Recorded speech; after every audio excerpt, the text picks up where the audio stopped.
রমজানুল মুবারকে কোরআনে কারীম আমরা বেশি বেশি করে তেলাওয়াত করব। এই রমজানুল মুবারকে কোরআনে কারীমের খেদমতের সাথে নিজেদেরকে নিয়োজিত করব। কোরআনে কারীমের একটা হরফ তেলাওয়াত করলে কত নেকি, এটা তো ওয়াজ করে বোঝানোর কোনো দরকার নাই, এই ওয়াজ আমরা সবাই জানি। বুখারী শরীফের হাদিস উলামায়ে কেরাম আমাদেরকে বয়ান করে শোনায়েছেন, আমাদের অনেকের মুখস্থই হয়ে গেছে। মান কারাআ হারফাম মিন কিতাবিল্লাহি ফালাহু হাসানাতুন ওয়াল হাসানাতু বিআশরি আমসালিহা।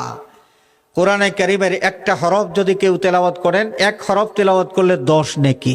হাদিস শরীফের মধ্যে এসেছে আল্লাহর নবী সাল্লাল্লাহু আলাইহি ওয়াসাল্লাম ইরশাদ ফরমান, রুব্বা কারিইন ইয়াকরাউল কুরআনা ওয়াল কুরআনু ইয়ালআনুহু।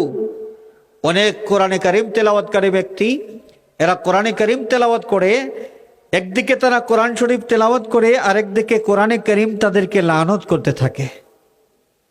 কোরআনে কারীম লানত করে কোন সময়? তেলাওয়াতকারী ব্যক্তি যখন হরফের হক আদায় করবেন না। এই জন্য আল্লাহ রাব্বুল আলামিন কোরআনে কারীমের মধ্যেই আমাদেরকে নির্দেশনা দিয়েছেন, ওয়ারাত্তিলিল কোরআনা তারতিলা। কোরআনে কারীম তেলাওয়াত করো তারতিলের সাথে, অর্থাৎ হরফের হক আদায় করে কোরআনে কারীম তেলাওয়াত করো। এই কারণে উচিত কমপক্ষে যেই ছোট্ট ছোট্ট সূরাগুলো নামাজের মধ্যে আমরা তেলাওয়াত করি, সূরা তাকাসুর থেকে শুরু করে সূরা নাস পর্যন্ত, মোটামুটি এই সূরাগুলো আমরা সাধারণ পাবলিক যারা, সাধারণত এই ছোট্ট সূরাগুলোই আমরা নামাজের মধ্যে তিলাওয়াত করে থাকি। আমরা মুসলমান হিসেবে আমাদের গুরুত্বপূর্ণ ইবাদত নামাজ, এই নামাজটা শুদ্ধ করে আদায় করার স্বার্থে আমাদের এই সূরাগুলো কমপক্ষে শুদ্ধ করে তেলাওয়াত করা শেখার দরকার আছে কি নাই? তা আপনি বলবেন, ছোট ছিলাম সেই কালে তো কোরআন বিশুদ্ধভাবে তিলাওয়াতের কোনো ব্যবস্থা ছিল না। এখন তো আলহামদুলিল্লাহ জামানার মুজাদ্দিদ, এই ভারত উপমহাদেশের রত্ন আল্লামা ফুলতলি সাহেব কিবলা রহমতুল্লাহি আলাইহির ওসিলায় দারুল কিরাতের মাধ্যমে বিশুদ্ধ কোরআন তেলাওয়াতের শিক্ষার ধারা গোটা বিশ্বব্যাপী চালু হয়েছে, এবং প্রত্যেকটা বছর দারুল কিরাত মজিদিয়া ফুলতলি ট্রাস্টের মাধ্যমে বিশুদ্ধ তেলাওয়াত প্রশিক্ষণের সুযোগ পেয়ে থাকেন প্রায় 4 লক্ষাধিক শিক্ষার্থী। আলহামদুলিল্লাহ বলেন। যত দিন যাচ্ছে শিক্ষার্থীর সংখ্যা তত বৃদ্ধি পাচ্ছে, কিন্তু দারুল কিরাত আলহামদুলিল্লাহ অ্যাভেইলেবল হয়ে গেছে এখন। আগে গোটা ইউনিয়নের মধ্যে একটা ছিল, এখন একটা ইউনিয়নের মধ্যে 25টা 30টা হয়ে গেছে, 25টা 30টা হয়ে গেছে একটা ইউনিয়নের মধ্যে। আমার যে গ্রাম, আমার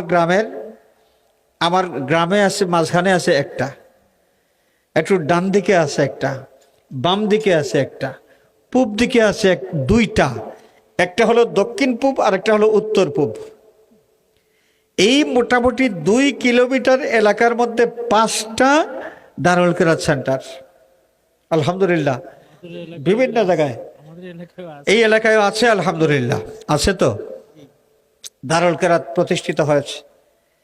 এখন আপনি চিন্তা করবেন যে দারুল কিরাতে তো পড়তে যায় আমার ছেলে, আমার নাতি, আমার ভাতিজা, তো তাদের সাথে আমি কেমনে পড়ি? আমার তো লজ্জা লাগবে। আমার বয়স 60 বছর হয়ে গেছে, 70 বছর হয়ে গেছে, 13 বছর 14 বছরের ছোট বাচ্চাদের পাশে বসে আমি কেমনে পড়ব?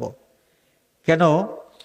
আপনাকে কে বললো যে 14 বছরের বাচ্চার পাশে বসে আপনাকে তিলাওয়াত শিখতে হবে? দরকার নাই, আপনি উস্তাদের পাশে গিয়ে বসেন, উস্তাদ তো আপনাকে নিষেধ করবেন না। অথবা এক এলাকার মুরব্বী কয়েকজন মিলে যদি আপনারা কমপক্ষে এই সূরাগুলো শুদ্ধ করতে চান, প্রধান কেন্দ্র থেকে নির্দেশনা দেওয়া আছে, প্রত্যেকটা কেন্দ্রের প্রধানকারী যারা আছেন, প্রধানকারীকে নির্দেশনা দেওয়া আছে যে কোনো এলাকায় মুরব্বীরা কেউ যদি কোরআন শরীফ শুদ্ধ করে তিলাওয়াত শিখতে চান, তাহলে মুরব্বী জামাতের মাধ্যমে মুরব্বীদেরকে বিশুদ্ধ কোরআন শিক্ষা দেওয়ার ব্যবস্থা করতে হবে। 10 জন 15 জন 20 জন যদি আপনার এলাকার থাকেন, রোজার মাসের দিনের বেলা তেমন কাজকর্ম থাকে না, প্রধানকারী সাহেবের সাথে আলোচনা করে একটা সময় আপনারা নির্ধারণ করেন যে এই সময় আমরা আসব, মেহেরবানি করে আর না হলে এই সূরাগুলো আমাদেরকে বিশুদ্ধভাবে তিলাওয়াত শিখাইয়ে দেন। আমরা পারবো না? ইনশাআল্লাহ পারবো না? আমরা যখন দারুল কিরাত পড়ে, আমি ছোট্ট ছিলাম, আউয়াল জামাতে যখন ভর্তি হই, ছোট ছিলাম, তখন দেখতাম আমার ওয়ালিদ মোহতারমের পাশে পড়তে আসতেন জালালপুর আলিয়া মাদ্রাসার উস্তাদ, আমাদের উস্তাদ কয়েকজন, 4-5 জন উস্তাদ, এবং আমাদের দক্ষিণ সুরমা এলাকার তৎকালীন যুগের পুরা উপজেলার সালিশ ব্যক্তিত্ব, অনেক গ্রামের বিশিষ্ট মুরব্বী। এই মুরব্বীরা মোট 40 জন মানুষ, আমার স্পষ্ট মনে আছে। খুসুসি জামাত বা মুরব্বী জামাত যেই জামাতকে বলা হইতো, 40 জনের একটা জামাত ছিল। এরা সবাই এই বিশুদ্ধ কেরাত, এরা শিক্ষা গ্রহণের জন্যে হাজির হতেন। আমার ওয়ালিদ মোহতারাম তাদেরকে শিক্ষা দিতেন আলাদা সময়। তা আপনার এলাকায় আপনি করেন না কেন? 5 জন, 7 জন, 10 জন মুরব্বী যদি আপনারা একসাথে হইতে পারেন, তাহলে মুরব্বী জামাতের মাধ্যমে এই সুযোগটা তো আমরাও পেয়ে যাব। এবং যত এলাকায় সকালবেলা মাইকের মাধ্যমে আম মস্ক দেওয়া হয়, আম মস্কের মধ্যে যে সূরাগুলো মস্ক দেওয়া হয়, গ্রামের যে মহিলাগুলো আছে, আপনাদের কোন এলাকায় কেমন আমি জানি না, আমাদের এলাকায়, আমাদের গ্রামের, কমপক্ষে আমাদের গ্রামের আশেপাশের বাড়িগুলোর মহিলা যারা, তাদের সূরাগুলো কিন্তু বিশুদ্ধ হয়ে গেছে। সবাই মনোযোগ সহকারে সকালের আম মস্কে শরীক হন, খুব মনোযোগ দিয়ে শোনেন। বিকালবেলা যখন মস্ক দেওয়া হয়, বিকালের মস্ক তারা মনোযোগ দিয়ে শোনেন। অনেকের তিলাওয়াত কিন্তু বিশুদ্ধ হয়ে গেছে, মহিলাদের তিলাওয়াতও বিশুদ্ধ হয়ে গেছে। এই যে কোরআনে কারীম তেলাওয়াত করার জন্য আমরা চেষ্টা করি, এবং কোরআনে কারীমের এই যে দারুল কেরাত, দারুল কেরাতের খেদমতের সাথে আমরা নিজেদেরকে যদি জড়িত রাখতে পারি, একটা হরফ তেলাওয়াত করলে 10 নেকি। দারুল কেরাতের শিক্ষার্থীরা কোরআনে কারীম তেলাওয়াত করবে, একটা হরফ তেলাওয়াত করলে 10 নেকি পাবে। এই দারুল কেরাত কি হাওয়ার উপর চলে, না টাকা পয়সা লাগে? টাকা পয়সা লাগে তো, টাকা পয়সাও লাগে, পরিশ্রমও লাগে। এই পরিশ্রম করে কারা? ফেরেশতারা এসে করেন নাকি এলাকার মানুষ করেন? এলাকার মানুষ।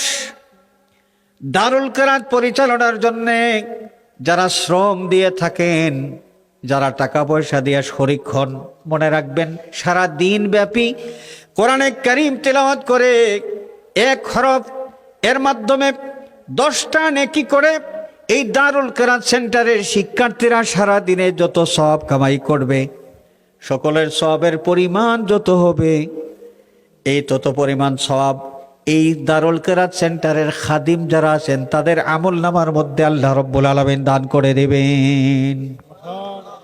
কোন সেন্টারে যদি 500 ছাত্র হয়, 500 হোক, 400 হোক, 300 হোক, 300 শিক্ষার্থী ধরলাম, সারাদিন কোরআনে কারীম তিলাওয়াত করলে কি পরিমাণ হরফ তারা তিলাওয়াত করবে আর কি পরিমাণ সওয়াব তারা কামাই করবে।